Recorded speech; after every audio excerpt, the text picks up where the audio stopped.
मतलब ये not finite. Yes, does anybody want to say anything? कहना है किसी को? कहना है किसी को तो यू कैन आप बोल सकते हैं। आप में से जो भी जानते हो बेटा आप बोल सकते हो।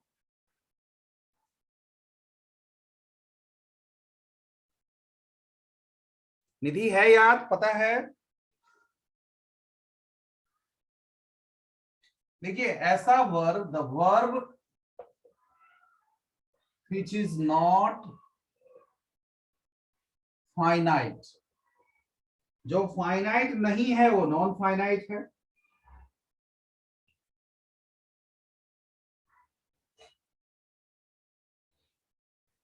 समझ गए ना? तो जो नॉन फाइनाइट है, नॉट फाइनाइट, जो फाइनाइट नहीं है वो नॉन फाइनाइट कहलाता है।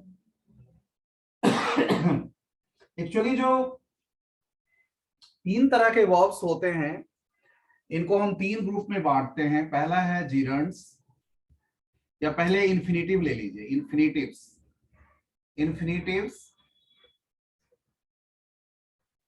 दूसरा जेरंड और तीसरा पार्टिसिपल्स। ये जो होते हैं ना ये कहलाते हैं, ये तीन नॉन फाइनाइट्स कहलाते हैं। नॉन फाइनाइट्स का मतलब यह जो फाइनाइट नहीं है ये हमेशा सेंटेंस में सेम पोजीशन में रहते हैं, ये बदलते नहीं है, कभी इनका स्वरूप नहीं बदलता है। सब्जेक्ट वर्ब, सब्जेक्ट के साथ सच verbs, such verb forms do not change with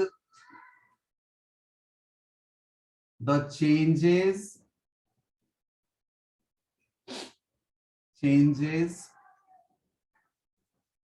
in the person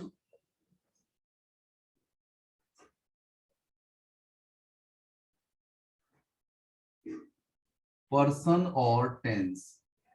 person के बदलने से या टेंस के बदलने से इनके ऊपर कोई फर्क नहीं पड़ता है। तो ऐसे टेंस, ऐसे वर्ब्स को नॉन फाइनाइट्स कहते हैं।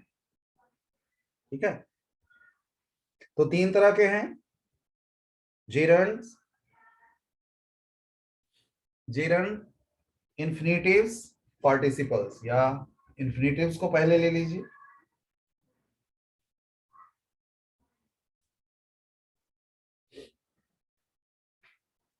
और देखिए हम कुछ और समझाते हैं आपको कैसे होता है ये।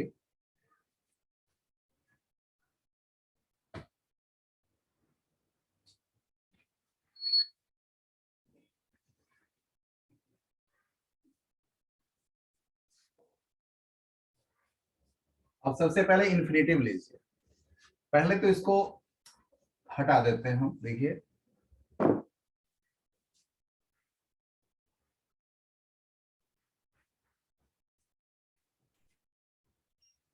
जैसे देखिए, सी गोज स्कूल डेली, लेकिन आई के साथ क्या हो जाता है? I go, she goes to school daily, I go to school daily, they go to school daily,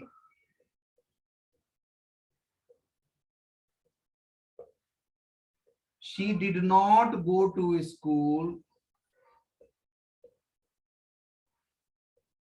yesterday। इस तरह से आप एक चीज गौर कीजिए, यहां पर गो का मेन फॉर्म जो वर्ब का है वो है गो। वर्ब का जो गो फॉर्म है वो यहां पे बदल गया, गोज हो गया, यहां पे सेम रह गया। ये फर्स्ट फॉर्म एक्चुअली वर्ब का प्लूरल फॉर्म भी होता है, ये आई के साथ वही रह गया, दे के साथ वही रह गया, लेकिन पास्ट टेंस हुआ तो फिर गो हो गया, कहीं पे गोइंग हो जाता है, कहीं पे गॉन हो जाता है। मतलब कि वर्ब का ये फॉर्म है समय समय पर ये दोनों चेंज को जरा समझिए, ये दोनों चेंज किस वजह से हुआ है? शी के साथ गोज और आई के साथ गो, ये किस वजह से हुआ है? Can anybody answer? Can anybody answer this fact? बेटा ये बता सकते हैं, ये जो चेंज है कि सी के साथ गोज लग गया लेकिन आई के साथ गो रह गया, ये बताएंगे कोई?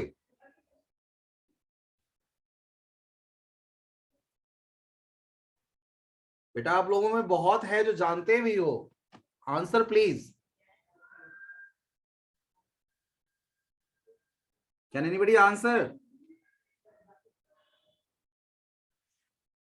रिया, Riya are you listening to me? Riya मेरी आवाज सुनाई पड़ रही है?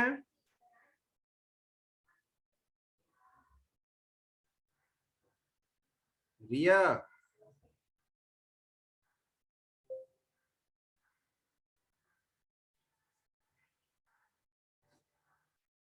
This is really bad, you don't want to answer. ये देखिए, ये दोनों सेंटेंस सिंपल प्रेजेंट टेंस का सेंटेंस है। यहां पे थर्ड पर्सन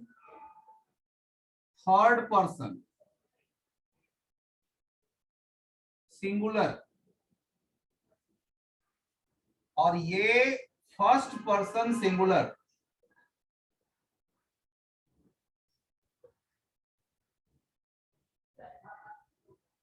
सब्जेक्ट जो इनका है ये थर्ड पर्सन सिंगुलर है, ये फर्स्ट पर्सन सिंगुलर नंबर है।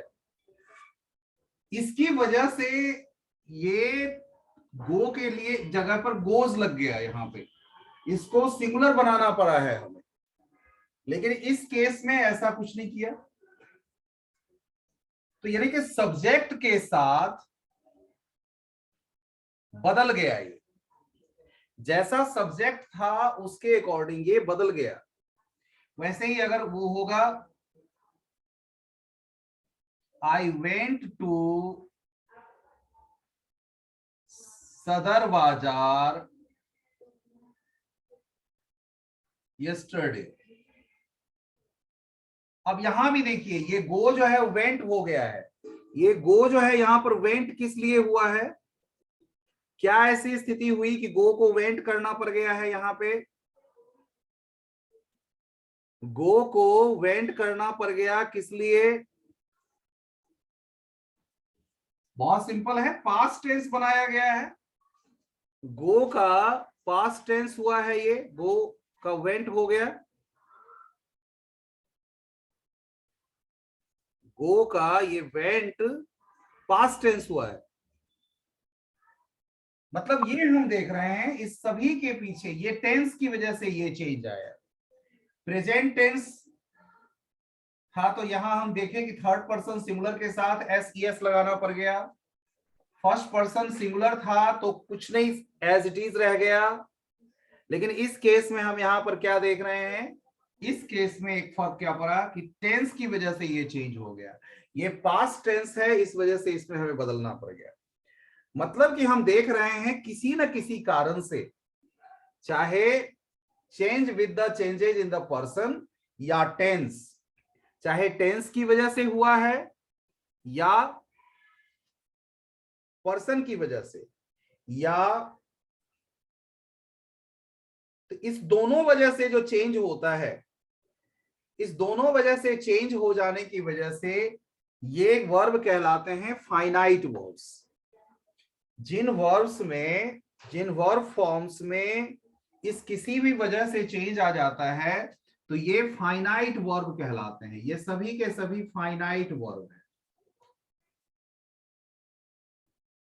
ये सभी फाइनाइट वर्ब्स हैं।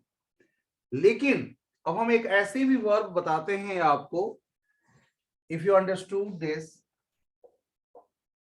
I am rubbing this.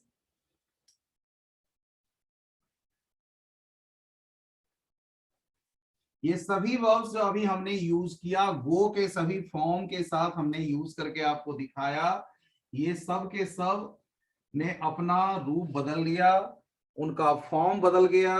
लेकिन आगे जो हम देख रहे हैं उसमें उनका फॉर्म देखते हैं, देखिए कैसे होगा।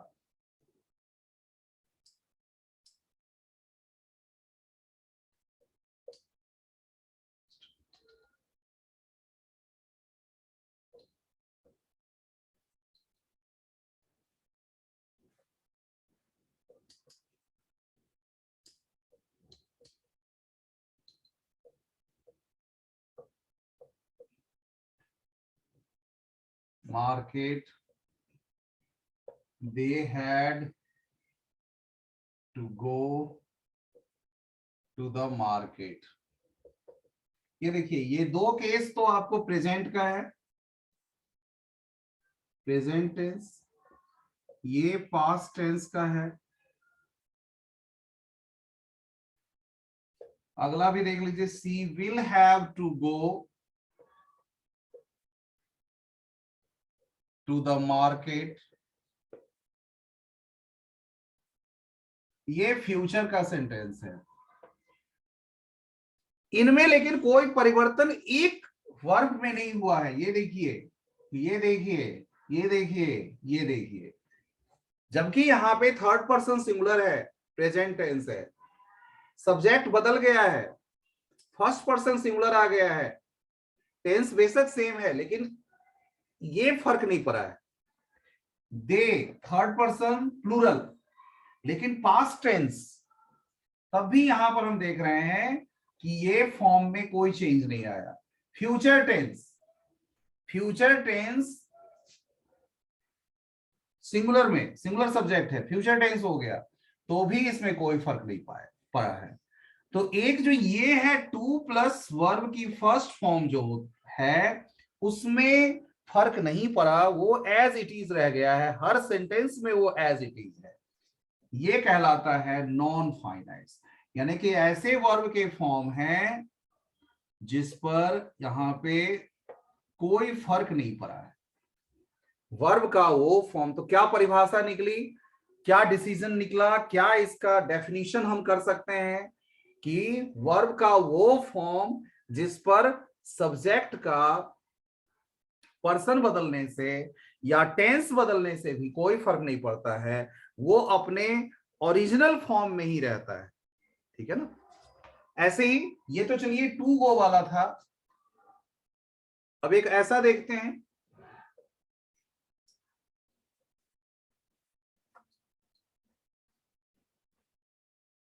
अब एक हम ऐसा देखने की कोशिश करते हैं।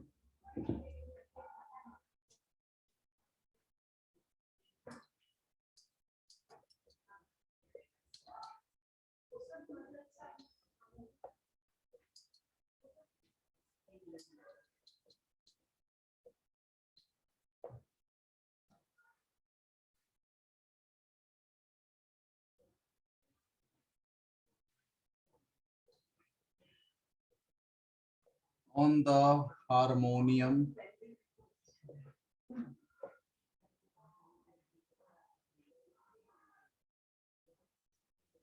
let me go, she made me dance। Common क्या चीज इसमें आपको दिख रहा है?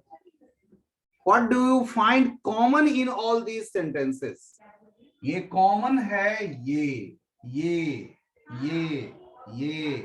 ये, यानी कि वर्ब की फर्स्ट फॉर्म, ऑलवेज वर्ब की फर्स्ट फॉर्म आया है। ये वर्ब की जो फॉर्म है ये कहीं नहीं बदला है, यहां है तब भी ये वर्ब की फर्स्ट फॉर्म गो रहा है, इस केस में भी गो रहा है। तो इस तरह का जो भी यूज होता है, यानी कि उसके स्वरूप में जब कोई परिवर्तन नहीं हुआ है, ये कहलाता है नॉन फाइनाइट्स। ऐसा कोई भी होता है। अब यहां पर देखिए टू नहीं लगा है। इन्फिनिटिव के दो तरह के होते हैं, दो तरह का इन्फिनिटिव होता है। इन्फिनिटिव भी दो तरह का होता है। इन्फिनिटिव एक तो होता है टू प्लस वर्ब की फर्स्ट फॉर्म, एक टू प्लस वर्ब की फर्स्ट फॉर्म होता है, और दूसरा होता है बेयर इन्फिनिटिव्स। अब बेयर इन्फिनिटिव होता है जिसमें टू नहीं लगते हैं, ओनली वर्ब की फर्स्ट फॉर्म आती है। वो विदाउट टू वाला फॉर्म जो है वर्ब का वो कहलाता है, वो बेयर इंफिनिटिव होता है, और टू वाला जो है सो इंफिनिटिव सिंपली कहते हैं उसको।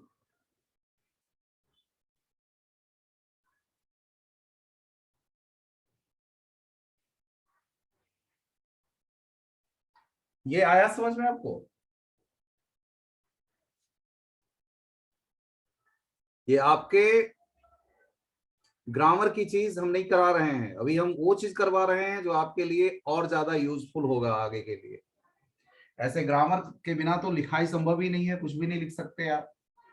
तो दो तरह का इंफिनिटिव के फॉर्म हो गए इन्फिनिटिव, एक तो टू प्लस वर्ब की फर्स्ट फॉर्म और एक बेयर इंफिनिटिव हो गया, कंबाइंड इसको इंफिनिटिव ही कहा जाता है। ओके गाइस,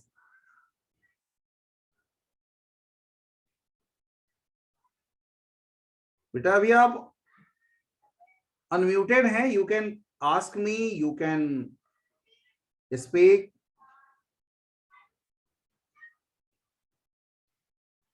आप पूछ सकते हैं, कहीं प्रॉब्लम लगे तो।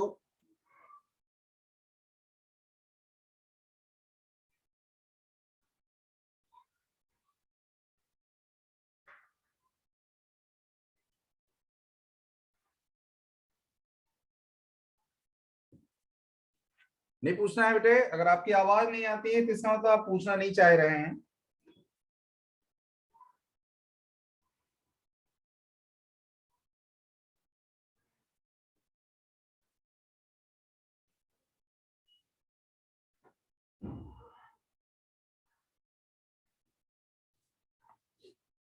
चलिए ये हो गया, आप नहीं पूछ रहे हैं, it means you know.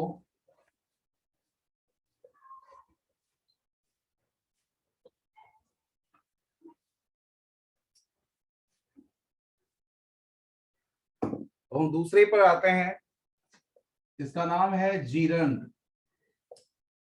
Gerund है, इसको partly noun and partly verb,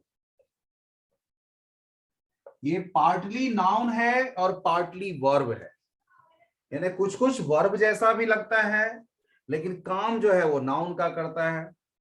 तो जब सेंटेंस में ऐसा यूज हो जिसमें सब्जेक्ट जो है लगे कि नाउन की जगह पर यूज हो गया है, वर्ब का तो फॉर्म है आईएनजी फॉर्म, वर्ब का ING form, V1 plus ING form होता है वर्ब का, जो पार्टली नाउन पार्टली वर्ब का काम करता है। कैसे देखिए, swimming is a good exercise. अब इस सेंटेंस को जरा समझिए और अपने आप से पूछिए कि what is a good exercise. Question पूछिए, what is a good exercise, क्या जवाब आएगा? इस व्हाट का जवाब आएगा स्विमिंग। तो जो जवाब आया, व्हाट का जवाब जो आया वो तो नाउन हो गया है ना, एज अ नाउन, ये तो नाउन का जवाब बन गया। ये व्हाट का जवाब जो हमें मिला इस सेंटेंस में, ये एक तरह से नाउन का जवाब है।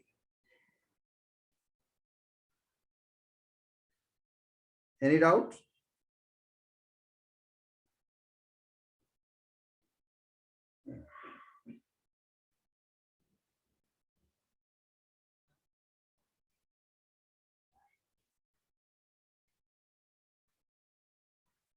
तो partly a noun, partly verb, देखने में वर्ब जैसा भी लगता है, पहले हम पढ़ेंगे तो लगेगा स्विम, स्विम में आईएनजी फॉर्म लगा हुआ है, स्विम तो वर्ब होता है, स्विम में आईएनजी फॉर्म लगा हुआ है, इसका मतलब ये वर्ब का फॉर्म है। लेकिन काम जब आगे देखते हैं, हम एनालाइज करते हैं सेंटेंस को, तो लगता है नहीं नहीं नहीं, बेशक ये देखने में लगता है वर्ब जैसा लेकिन काम तो यहां पर ये नाउन का किया है। तो नाउन का काम करने की वजह से ये partly a verb partly a noun हो गया। Right guys?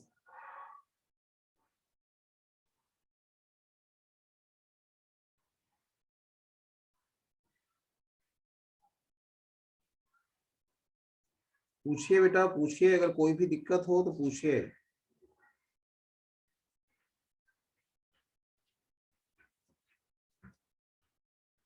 ये as a noun subject, subject के फॉर्म में ये आ गया। इसका ऑब्जेक्ट भी हो सकता है, ये ऑब्जेक्ट की जगह भी हो सकता है, ठीक है ना?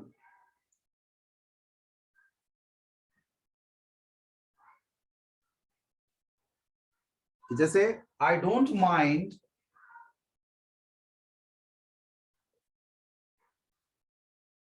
Your coming late.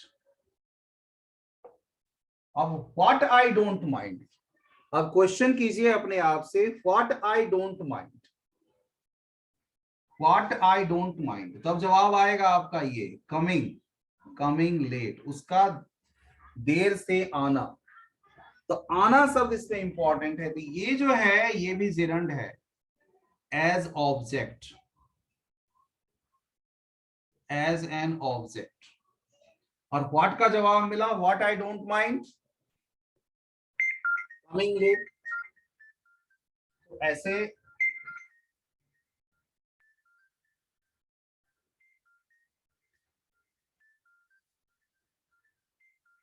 ऐसे सेंस के लिए हम यूज करते हैं।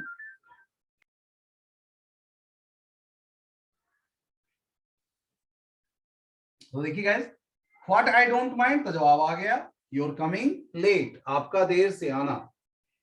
तो ऐसे कोई भी अगर आप यूज करते हैं इस तरह से, जहां लगे कि ये वर्ब का फॉर्म जैसा है, वर्ब जैसा दिखता है, लेकिन काम ये कर रहा है नाउन का, वर्ब जैसा दिख रहा है, काम ये नाउन का कर रहा है, तो ये कहलाता है, ये क्या कहलाता है, जिरंड कहलाता है।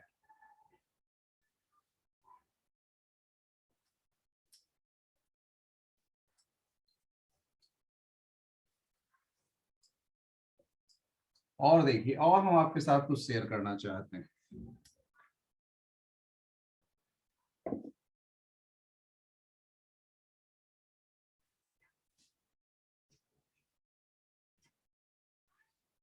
अब तीसरा है participle.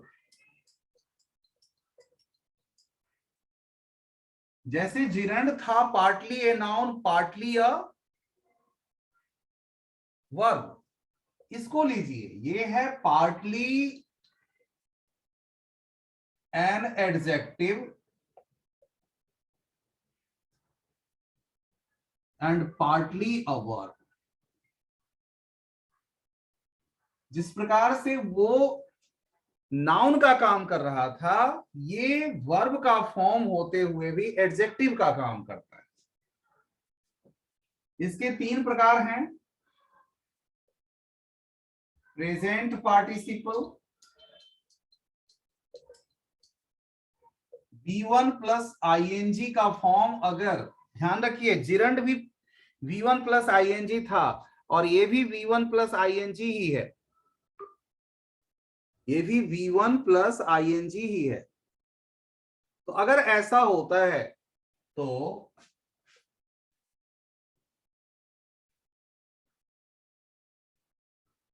Barking dogs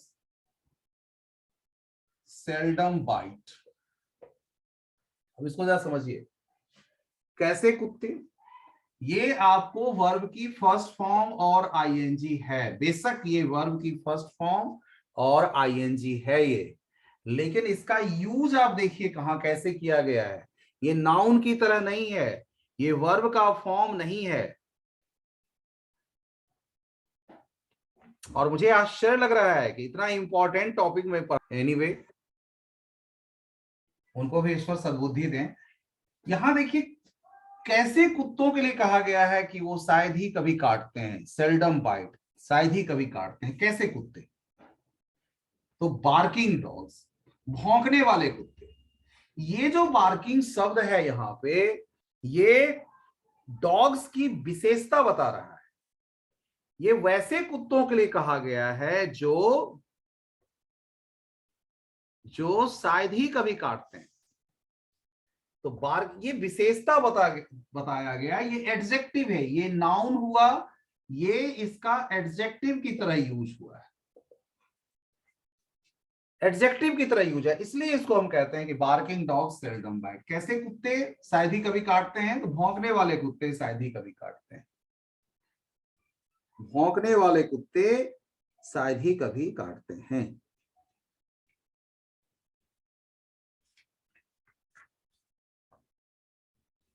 it's a good chance guys जो हमें अभी मिला है। ऐसे ही जैसे देखिए, मान लीजिए ऐसे एक्सप्रेशन में आ जाए डेवलपिंग कंट्री, डेवलपिंग कंट्री कैसा देश? डेवलप करता हुआ देश, ये एडजेक्टिव है, ये वैसे देश की विशेषता बता रहा है जो डेवलप कर रहा है, डेवलपिंग कंट्री। ये V1 plus ING, developing country, ये एडजेक्टिव है, ये नाउन, तो ये एडजेक्टिव की तरह यूज हुआ है, ये भी पार्टिसिपल हुआ, प्रेजेंट पार्टिसिपल की तरह यूज हुआ है। ऐसे ही बहुत सारी चीज आ जाएगी, growing tree, rising flood, increasing population, falling Sensex, ये सब चीजें इस तरह से ही यूज होती हैं।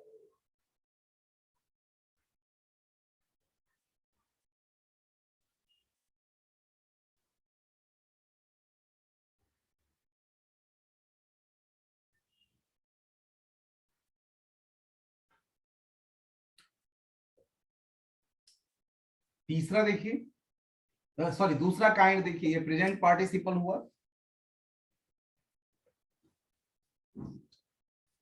अब हम दूसरा एक पास्ट पार्टिसिपल बताते हैं, पास्ट पार्टिसिपल। ये वर्ब की थर्ड फॉर्म जो होती है, जब वर्ब की थर्ड फॉर्म नाउन के साथ जुड़ जाती है तब वो एडजेक्टिव का इफेक्ट डालती है। ये वर्ब की थर्ड फॉर्म जब नाउन के साथ जुड़ती है तो इफेक्ट कैसी डालती है? एडजेक्टिव का इफेक्ट डालती है। ठीक है, जैसे ब्रोकन, ब्रोकन हार्ट,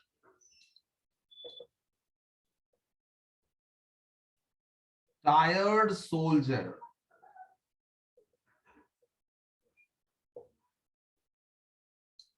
ये V3 है, यहां पे ये भी V3 है, वर्ब की थर्ड फॉर्म है। Break, broke, broken, break, broke, broken, tired थका हुआ, टायर, टायर्ड, टायर्ड, टायर मतलब थक जाना होता है, tyre, tired, tired, tired soldier, थका हुआ सोल्जर, ब्रोकन हार्ट या ग्लासेस भी हो सकता है, ग्लास, ब्रोकन ग्लास, टूटे हुए शीशे।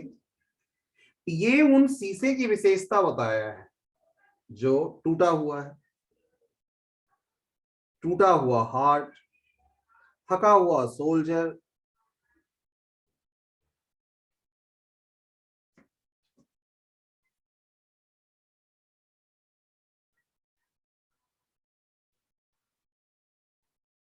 रिमूव द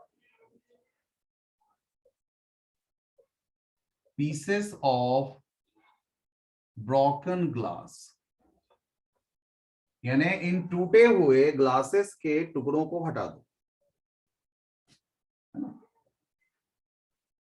टायर्ड सोल्जर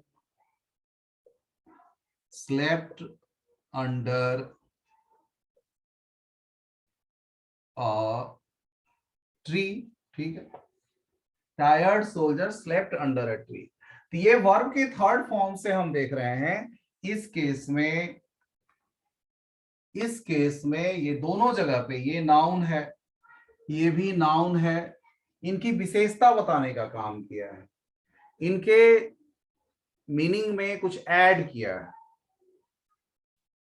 तो ये कहलाता है पास्ट पार्टिसिपल। वर्ब की थर्ड फॉर्म जब एडजेक्टिव की तरह यूज किया जाता है तो ये कहलाता है past participle as adjective, adjective की तरह यूज होता है.